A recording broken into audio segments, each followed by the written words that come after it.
We are back. Welcome to the Leadership Launchpad Project. I'm Rob Kalwarowsky, and as always, the yang to my yin. Susan Hobson's here. Susan, how are you? I am excellent. I just set up my Christmas tree last night, believe it or not. So we got the full Christmas spirit moving into this home, and it has me feeling really jolly. How about you?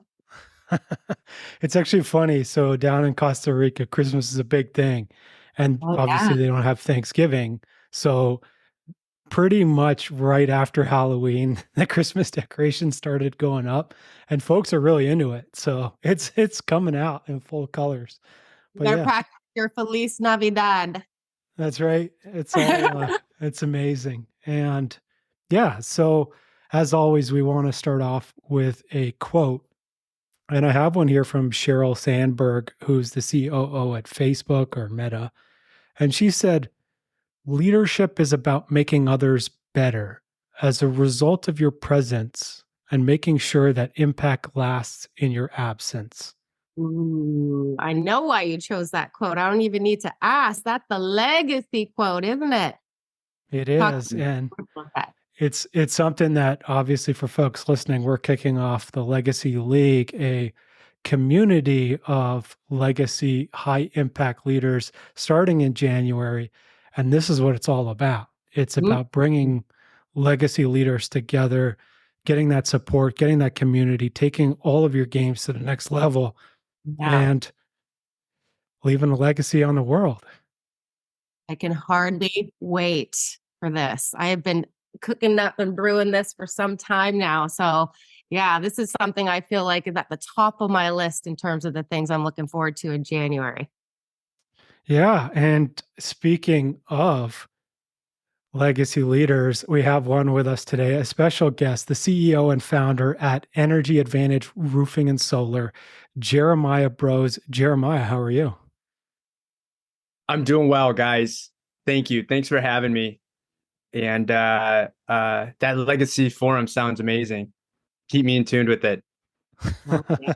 You're definitely We going to would, get an invite, Jeremiah. Don't you worry. that's right. Yeah. We'd love to have All you. right. Thank you.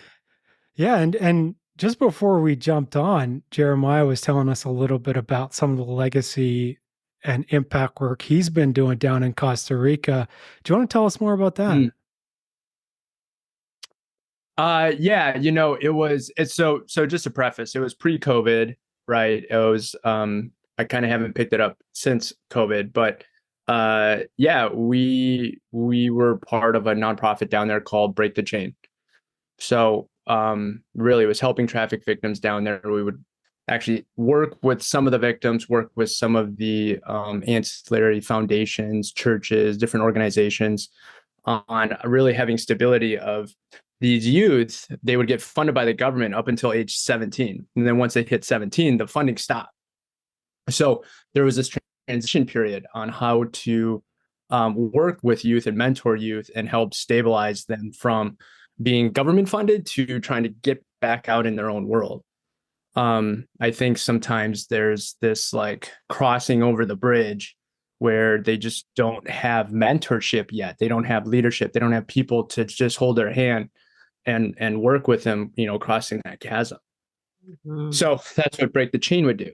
Um, we would help them with housing and finding job security, and then and my role specifically was just more in mentorship, developing skill and helping them kind of find their niche and their passion and some innate talent, and how to apply themselves. I'm curious if you've always been this legacy minded in your leadership. And so I guess the best way to plug into this is to maybe plug our audience into a little bit of your backstory, the mission that you're on as a leader, and how you came to that mission. Sure, sure. Wow. That how much time do we have? That's so Don't that's great. love That's that part.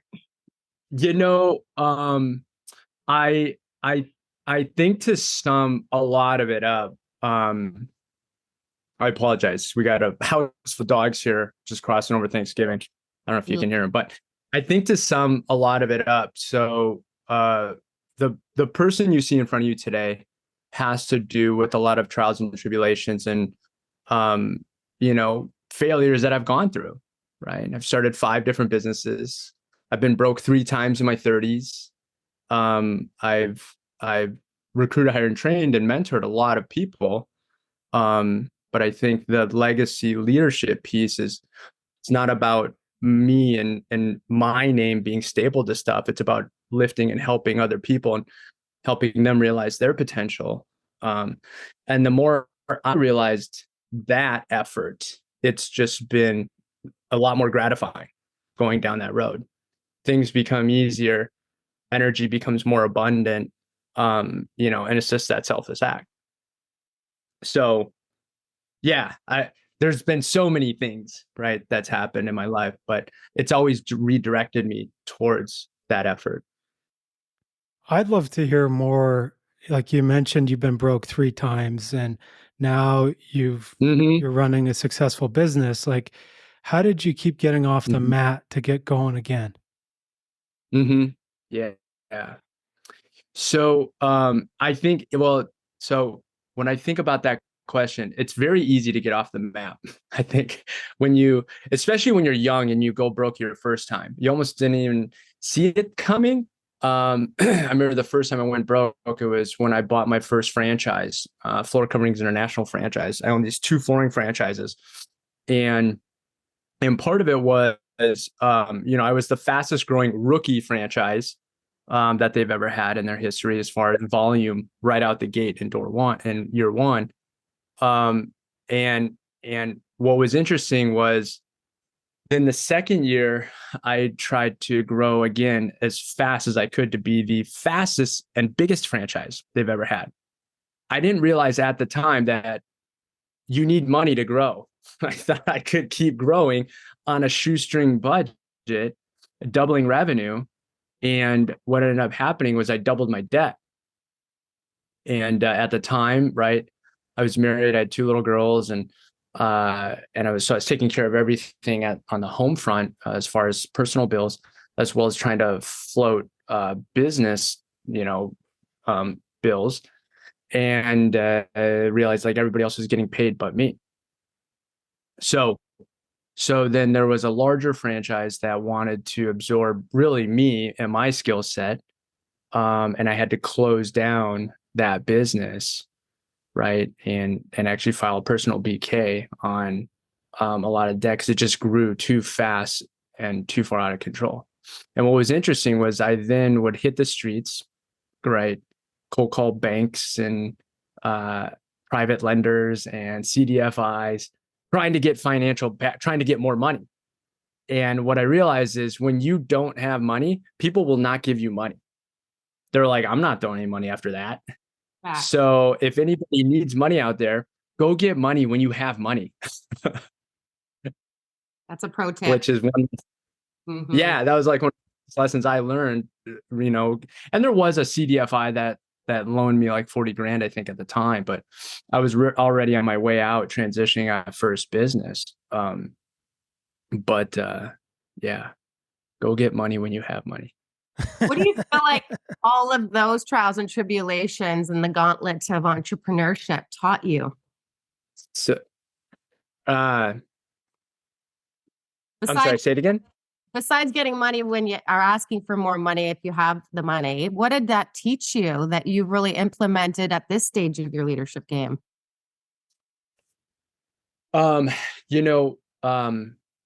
Resilience is a mindset. So I think about, it's interesting. I'm 40. I'll be 43 next week, and so my professional career is over 20 years, right? And I've only held 2 like corporate jobs in those 20 years. Right? I've started 5 different businesses, and by the way, those 2 corporate jobs are the only jobs I've ever been fired from. So I don't know what that means for as far as me as an employee. I don't know. But it's like I pick myself up and do it all over again. And I almost don't know any different. But every time I started over, for a minute, maybe I'd cry or I'd be sad. But I was never scared that, like, I wouldn't make it. I was never scared. I remember there was a tipping point. The last time I was broke, right? I was in this partnership, this business, and I was killing it. And I brought some rookies out to another state to go door to door, and we did like 600 grand in 5 weeks, right? And and my partner was like, "I'm letting you go. I'm dissolving it." Right? I'm like, "Wait a minute, no, this is like my greatest year ever. Like I can finally make it." It's like, "Yeah, no, we're done." So I bought a ticket, flew back home, right? Broke again. Like I couldn't even figure out rent in the next 30 days, right? And I got these two young girls that I'm also taking care of.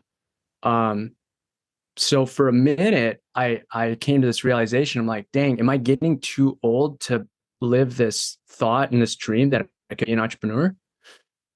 Should I go I had plenty of job offers to be an executive with other large companies, and I'm like, is it time I kind of tuck it in and go after a paycheck? And that lasted about 5 minutes. And I was like, wait a minute, that's just not who I am.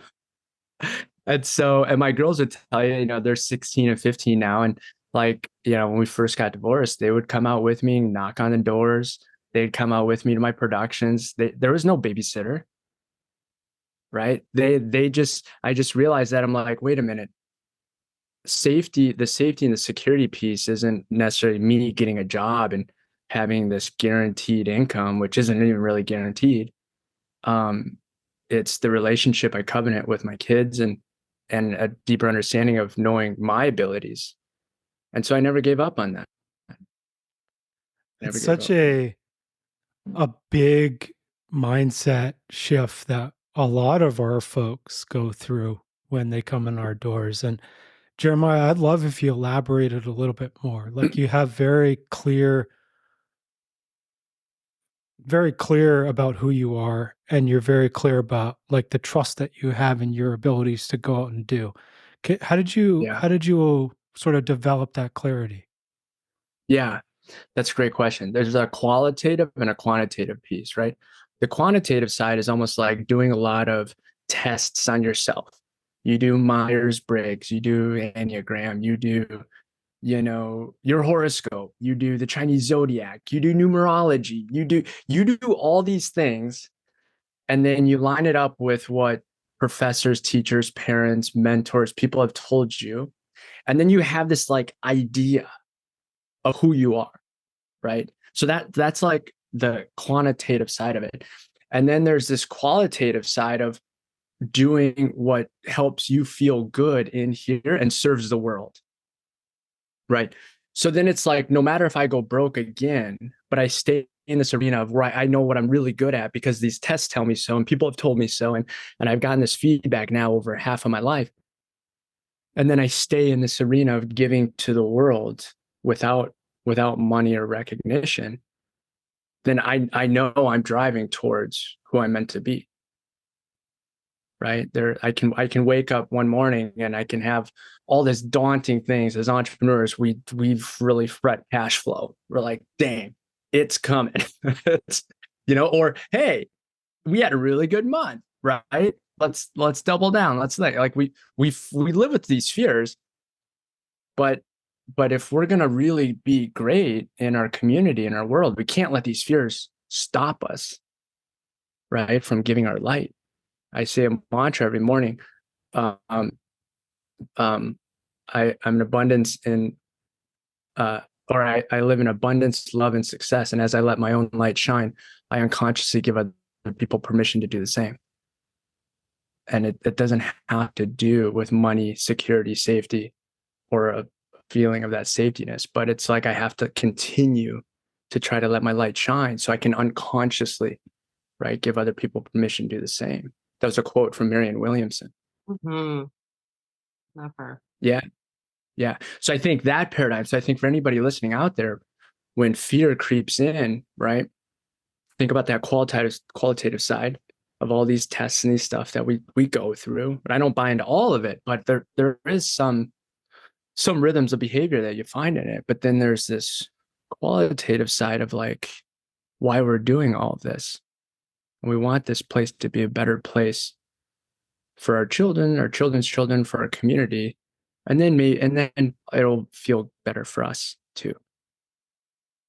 Wow, what a sight line into your self-leadership we just got there. Curious, you're mentioning your daughters, and I have to ask, does this inform the way that you lead them? And does that differ from the way you lead on the business front as an entrepreneur? Yeah, right. Yes and yes. No. So yeah, they were, I mean, how I parent is definitely probably how I mentor. Part of it is just this tone of reality, just realness, right?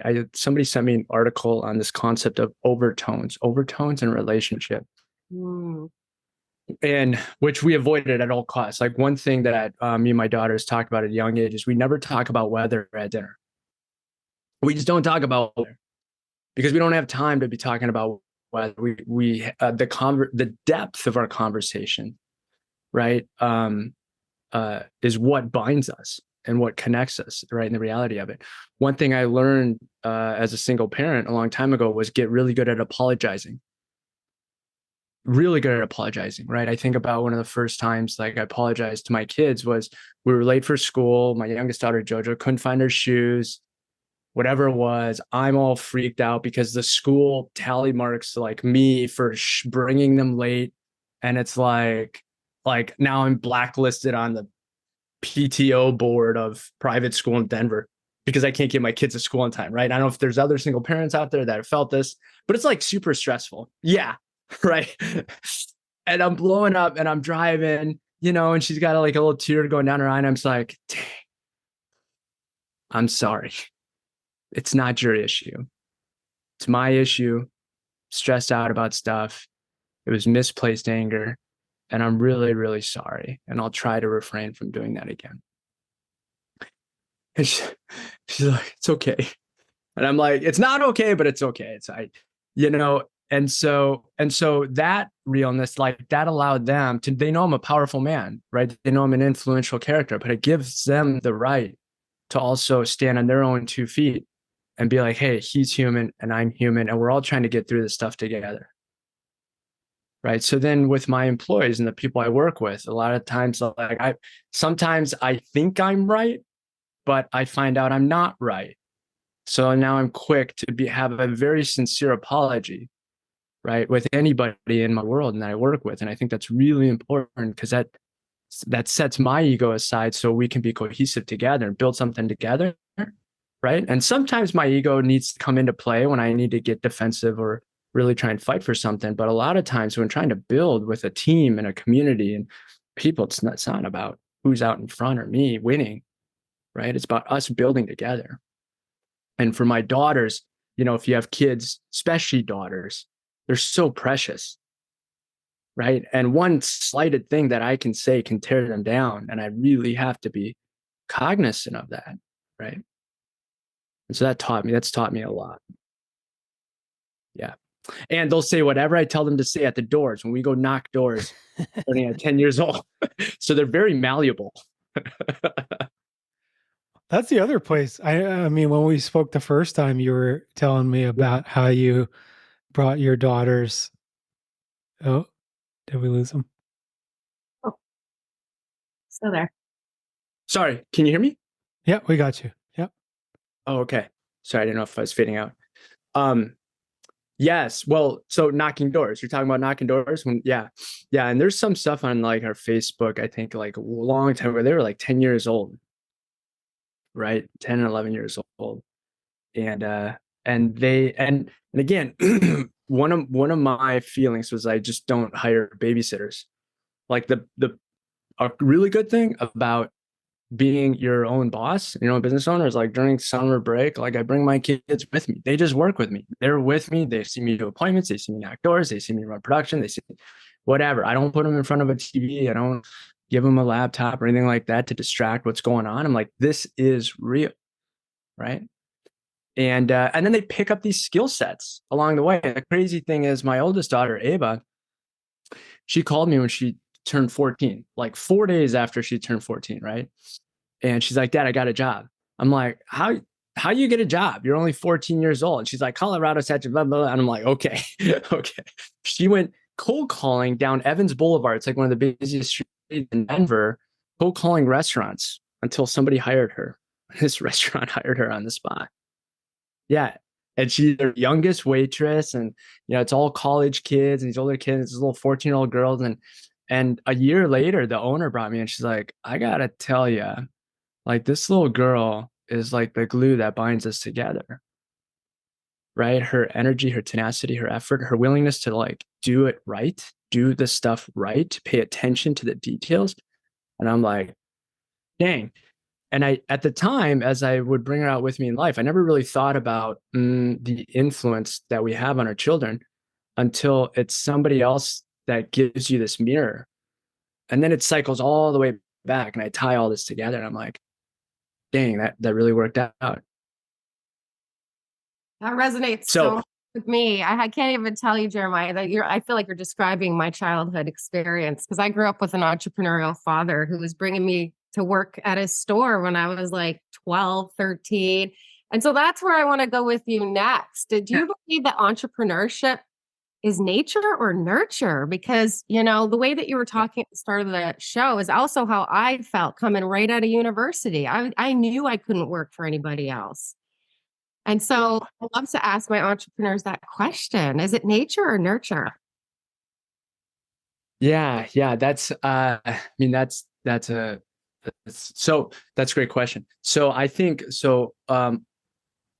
successful entrepreneurship is nurtured for sure, because successful entrepreneurship is collaboration, because you're young, you're inexperienced, but you have this drive and you have this desire, right? So there's this nurturing piece where I can definitely pinpoint to mentors in my past and organizations in my past that have really created these bookmarks and guideposts for me to do as an entrepreneur.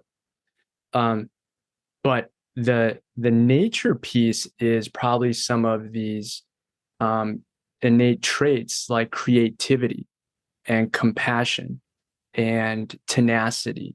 And so there are these things that are probably with all of us, right? At one form or another, probably within all of us, probably even every employee, maybe who doesn't necessarily have a business or a side hustle or anything yet, probably has a desire at some point to let these innate abilities come out of them, right?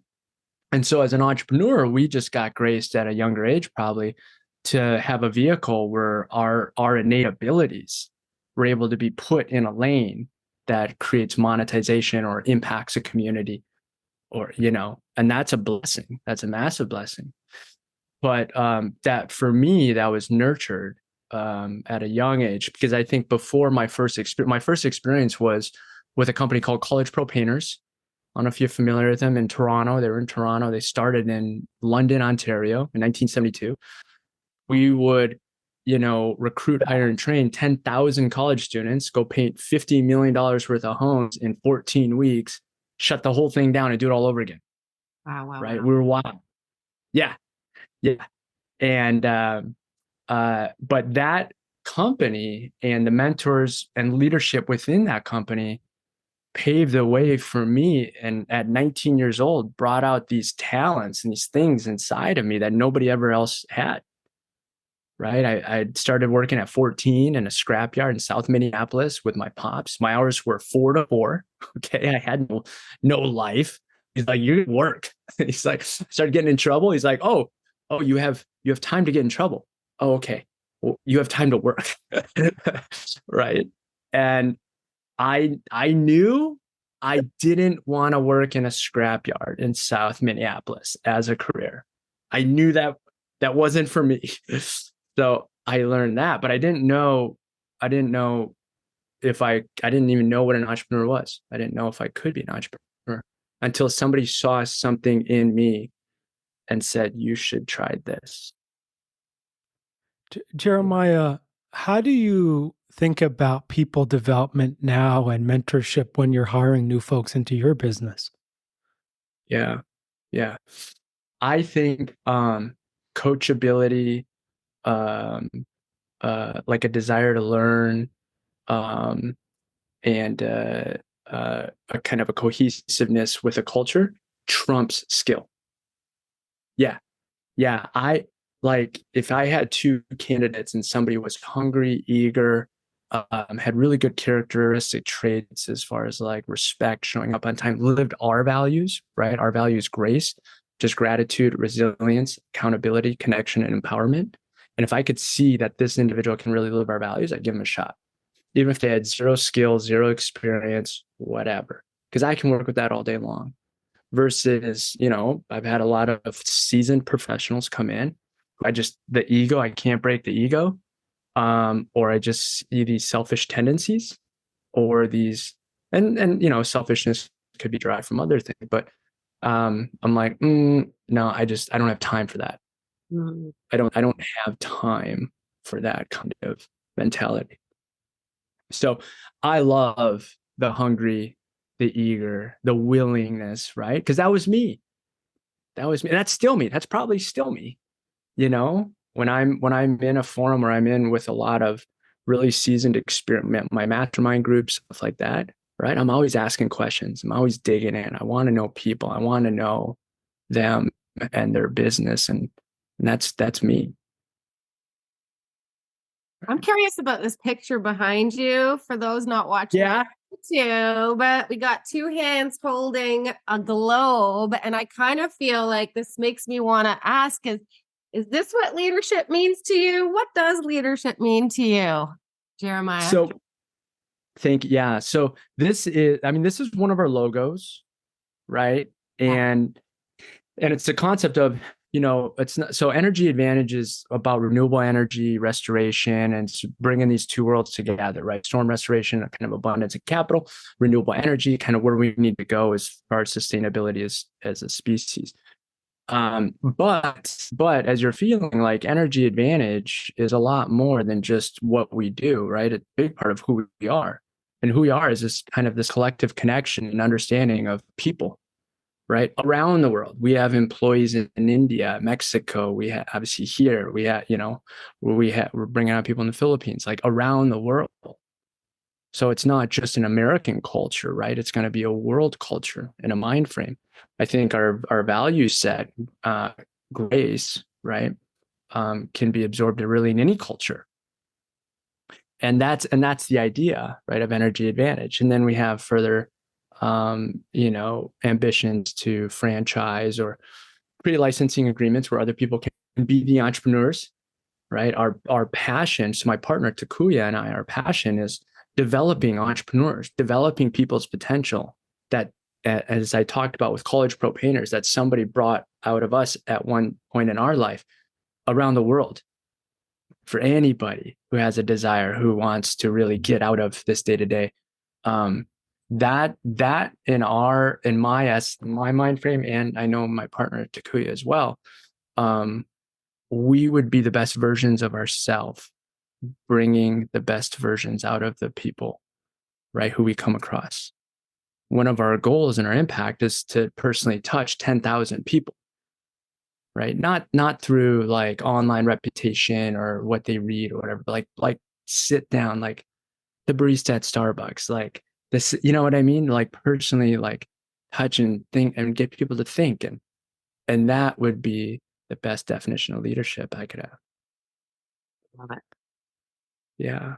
That's such an amazing mission that you're on. And that's sort of where I would like to kind of dig a little bit deeper, is like you're mentioning bringing out the best in folks, and you're mentioning like even the qualities that you mentioned about compassion and clarity and tenacity. This is very much what we're talking about, at least in self. Like how are you unlocking those abilities for folks? Yeah. A lot of questions. I think a lot of questions. One thing I think I've learned as I've gotten older and probably better at relationships is less talking and more listening. Great advice. Yeah, right. I think, well, what I realized when I was younger, before I went through a lot of hardship, I had a lot of things to prove. and I wanted to be recognized, and I wanted to be known, and I wanted to be seen. And then as you go through a lot of hardships, I went through a lot of hardships. I'm like, I don't want to prove anything anymore. I just want to make it. I just want to survive. I just want to be here. Right. And then there's this like tension of compassion towards other people who may just feel the same thing. Like we're just trying to survive. So then shifting that mind frame to just trying to survive together as a cohesive group, right? We learn to listen a lot more to other people, and listening a lot more to other people, then we can understand where we could help and add influence. I have a certain skill set, right? In working with people and maybe like some business analytics and understanding some triggers in businesses of success or failure. So if somebody's struggling with some of those questions, I can definitely help with. But then also on the flip side, I'm a great student learning about their story. Right. And then you talk about innate versus not innate. I thought I wasn't born with empathy, and I've had to really work hard at being empathetic. Right. And now I feel like empathy is a strong suit of mine. Wow. Right. Yeah. Yeah. And a lot of that was just from listening and asking the right questions, and then really trying to put myself in somebody else's shoes. And it's funny when you put yourself in somebody else's shoes and they feel like, dang, I think this person sees me. I think they know me. Right. Then they're comfortable telling even more. And then we can really try and create some foundational building blocks. Like, are we trying to build something? Are we just rapping?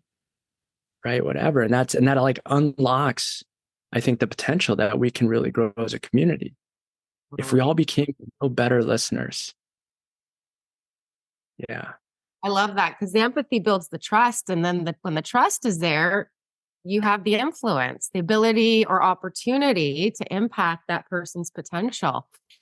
Yeah. The whole business for you just rated that the number one leadership skill of them all here in 2023. But I'm curious your perspective on what skills leaders need to possess or go on a mission to develop in 2024 to succeed and play their biggest impact game. Oh, it's almost 2024, isn't it? I know, right? It's nice. Oh man. Yeah, that's wild. So I mean, since COVID, I feel like change is abundant. Be good change masters. Like, you know what I mean? So change is abundant. Like, work your plan, develop your plan, but be very frequent in communication with your staff, at least for sure in the first quarter, because talks about the recession, changes in interest rates right here in America. Like there were so many hurdles that all of a sudden popped up within 30 days that really altered our forecasting. Right. And we have 32 full-time employees. That's like 32 families that have to feed their kids. Like, we really got to be on point with change, and change happening really quick. So that means frequent communication, weekly communication with our C-suite executives, partners, vendors, cash flow, right? Making sure lack of cash doesn't stop our ability to sell and produce. And so being really pervious to change and being in front of change and anticipating change. Also developing like your KPIs, whether they're weekly or daily KPIs, so you can have a very acute snapshot of anything that's shifting in the economy that's going to affect this month's outcome, right? And I wouldn't go any longer than 1 month as far as projecting success or failure, right? I mean, if your first 2 weeks in the month are really, really bad, you better double down and change a marketing program, change a staffing position, change something, because don't plan on those last 2 weeks just fixing itself. That ain't going to happen, right? The other thing, if we think about what we just talked about in empathy, like some of the skill sets of explaining empathy, I think since COVID, and I don't know if this is a statistic or not, but feels like mental health has come to the forefront, right? With a lot more of youth, for sure, but then employees who have children and youth. And so how do we become more empathetic people, right? Active listening skills. So there is a qualitative side of, or quantitative side of active listening, and going through active listening practices. Getting out there and doing philanthropy work or giving back into the community, something that gives you zero recognition and zero income, right? Something that you do anonymously that doesn't you get no strings tied back, right? I've been doing a number of things since I went through divorce 8 years ago, and part of it was when my girls were in pain. It was, it is what it is, but there's other people out there who are also in pain, and probably even worse pain than us. And so it kind of pulls our head out of the rut when things get really hairy, and it puts us back in a position that I think can really help us be better empathetic leaders, right, in our community. And then I guess the third thing would be, how tenacious are you, right? There's always like one metric that you can do in our world, roofing and solar. Like, one metric is going door to door and pitching our product, whether it's commercial or residential, right? I've done this for 20 some years. It's not super sexy, and like, people love to do it. They don't go to college to become a door to door salesperson, but like, I can walk out there and I can pick up business in an hour easily. Revenue will never stop, right? Only my own ability, or inability, I should say, to get out there and put my whichever legs to work, right? So, I mean, that's a beautiful thing that will get me through any tough economic time. Totally. Amazing. Jeremiah, a question we get a lot that I'd love your take on is, how do we balance being an empathetic leader with someone who holds their people accountable to a high level of performance? Right. That's a great question. I mean, as an empathetic leader, putting yourself in the position of somebody who's maybe not performing, they probably know they're not performing, right? So it's like, when I know I'm not performing, I'm probably my worst critic. I'm probably the first to really beat myself up, be hard on myself. So what does a leader do?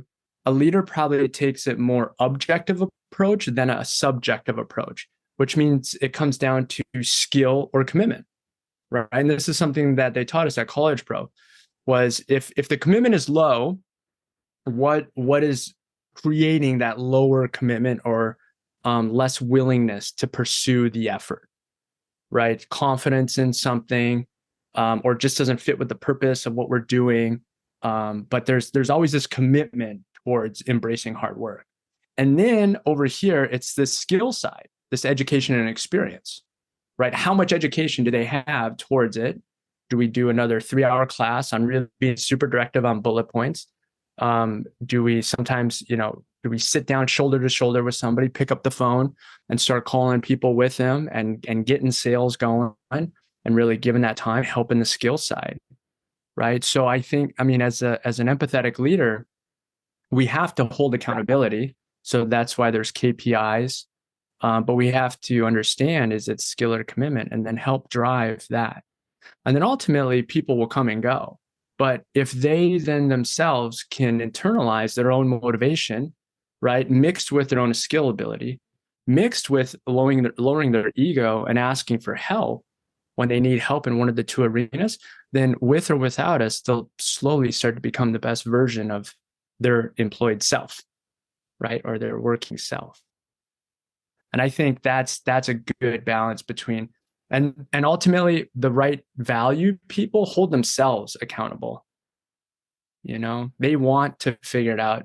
They want to provide for you, the empathetic leader. They want to provide for their family. They want to make themselves proud, right? And let's not forget that. Okay, I want to end this party the way we started this party. I want to know about your legacy as a dad, as an entrepreneur, as a man on a mission to have a tremendous social impact in this world. What do you want your legacy to be, Jeremiah? I would like my legacy to be,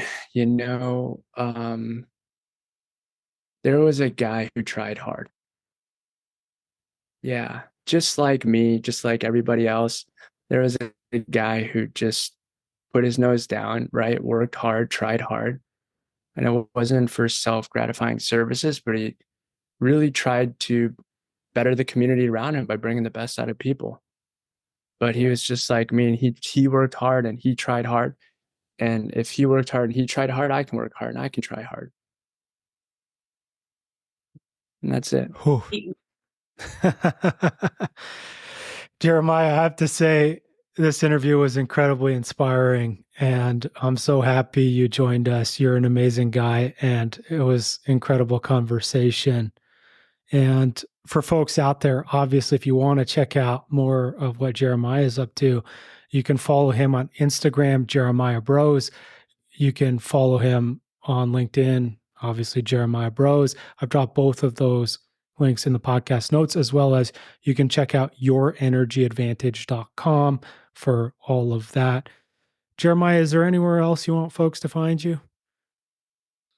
No, that's great. I think those are all great platforms. And I just, both Rob and Susan, thank you so much for your time today. And I really appreciate and honor the opportunity you've given me. We appreciate you so much. And obviously for us, please hit subscribe to Leadership Launchpad Project on your favorite podcast platform and share Jeremiah's interview with any entrepreneurs and legacy leaders in your life. And if you want any one-on-one or group leadership development, head on over to elitehighperformance.com for all of that.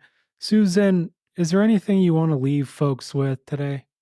I love the proof and evidence in this interview. We obviously, spend our day job leveling up leaders in this 2.0 way. And so here's the litmus test, folks. We landed in how inspired we feel by your 2.0 leadership: empathy, active listening, collaboration. I mean, the model carries the most weight. So thank you for coming in and displaying and illuminating that for our audience to see and feel. My pleasure. Thank you. And for me, I think there was two things that resonated the most. One is the legacy piece and the impact that you're driven to have. And the other thing is this element of tenacity. And I have a quote here from Jack Ma, who's the co-founder of Alibaba. And he says, "Never quit. Today is hard. Tomorrow will be worse. But the day after tomorrow will be sunshine." Everyone, thank you so much for listening. Jeremiah, it was an honor and a pleasure to have you on the show. And everyone, we'll see you all next week. Bye, everyone. Thanks, guys. Take care.